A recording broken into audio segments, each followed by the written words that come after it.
नमस्कार मंडळी. संध्याकाळी ना अशी थंडी वाजते म्हणून आहे ना थोडी झोपली होती, बरं वाटत नव्हतं आणि मग वॉकला गेली. मस्त वॉक करून आली, फ्रेश झाली आणि जेवणामध्ये मस्त असं जेवण बनवलं. आणि दुसऱ्या दिवशी सकाळी ना खूप महत्त्वाची गोष्ट माझ्यासोबत घडली, जी की माझा लॅपटॉप बंद झालेला होता, जो की अचानक चालू केलं आणि करून बघितलं मी, तर चालू पण झाला.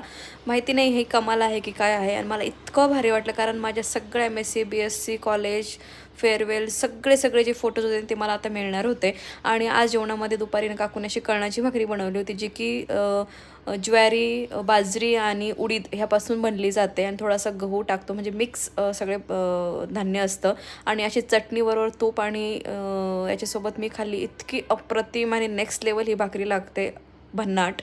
नक्की तुम्ही ट्राय करून बघा, कारण थंडीच्या दिवसामध्ये ही भाकरी ना मस्त गरम असते, म्हणून खूप पौष्टिक आणि छान असते. सो चलो, हा ब्लॉग मी इथे सेंड करते. भेटू आपण नेक्स्ट ब्लॉगमध्ये. तोपर्यंत बाय.